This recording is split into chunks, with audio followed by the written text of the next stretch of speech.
Շնորհակալություն, ճիշտ ասած, քանի որ Տիգրան Ավինյանը տեղ չէր, իրան փոքրիկ մի հատ սպրավկայի պատրաստել, չգիտեմ տամ թե չտամ, Սուրեն Գրիգորյան, մի հատ փոքրիկ հիշեցում անեմ ձեզ, ուրեմն երբ որ նախընտրական բանավեճի Բեգոյանն էլ հմեկի եթերում էր, Բեգոյանը դոշը ծեծում էր իրա, ասում էր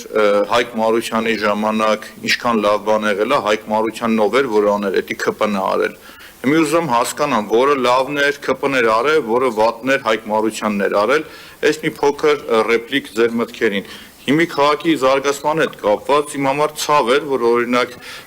իմ համար մի քիչ դիսկոմֆորտ է, որովհետև զեկուցողը կին էր, պարկեշտ կին, բայց ինքը այդ պաշտոնին պիտի չլիներ, էլի։ Ու գիտեք ոնց համատեղ հասկանալի է, որ Տիգրան Ավինյանի հետ աշխատել է կառավարությունում, օգնական կամ չգիտեմ այլ պաշտոնի, այդ խնամի բարեկամ ծանոթը գործում է, բայց քաղաքը իր զարգացման ուրույն դիմագիծը պիտի ունենա, կարող է լինել ինքը կանաչ քաղաք օրինակի համար, ամենամաքուր քաղաք օրինակի համար, տուրիստների համար գրավող օրինակի համար առաջնահերթությունը հասկանում եք, կամ բազում ուղղություններ, որոնք առաջնահերթություն կարող եք դնել եւ գնալ օրինակի համար, ավաղ սրա մեջ չկա։ Գրում են զարգացության մասին խոսել եմ, խոսում եք սոցիալական տիրույթներում ձեր ֆանտաստիկ գրանցած առաջընթացի մասին, բայց մտնում ես ձեր այդ նույն Facebook-ի, Instagram-ի կամ TikTok-ի էջերը, YouTube-ի 3-400 դիտում եք ունեցել։ Ժողովուրդ, այտենց առաջընթաց չեն կարող ապահովել, առավել եւս Երևանի համար։ Հիմա երբ որ դուք խոսում եք աղբանությունից 100 անգամ բացատրել եմ, ասել եմ ձեզ, չեմ զլանա, մի անգամ էլ կասեմ դա։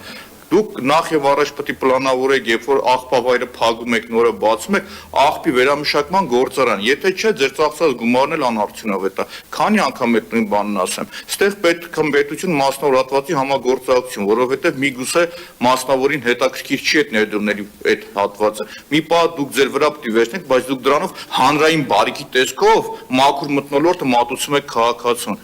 Իսկ զարգացման համար դուք այս առաջնահերթությունները չեմ տեսնում, որ ձեր մոտ կա։ Խոսում եք առաջնահերթությունից, բայց քաղաքի շինարարական հրապարակներից, որ դուք նայում ես լացդ գալիս է, չկա քաղաքապետարան, զերո քաղաքապետարանը, որ գնա, ասի ընկեր ջան, շինարարության տեղից որ դուրս ես գալիս, նվազագույն անվադողերը լված հրա։ Իսկ դա լինում է քաղաքապետարանի երկրորդ մասնաշենքի ուղիղ դիմաց։ Ինչի համար, որովհետև այդ բռնող մարմինն էլ Տիգրան Ավինյանի դասարանցին է օրինակի համար։ Ես հրապարակային հարց եմ տալի, տղեկ, մի հատ գնացուցակ փակցրեք, ասեք մի անգամ խախտումը $100, մշտականը 500, այն մեկը 2000 օրինակի համար։ Ոնց հասկանանք ժողովուրդ։ Այդ ցանցերը ինչի համար են, որ փոշին դուրս չգա։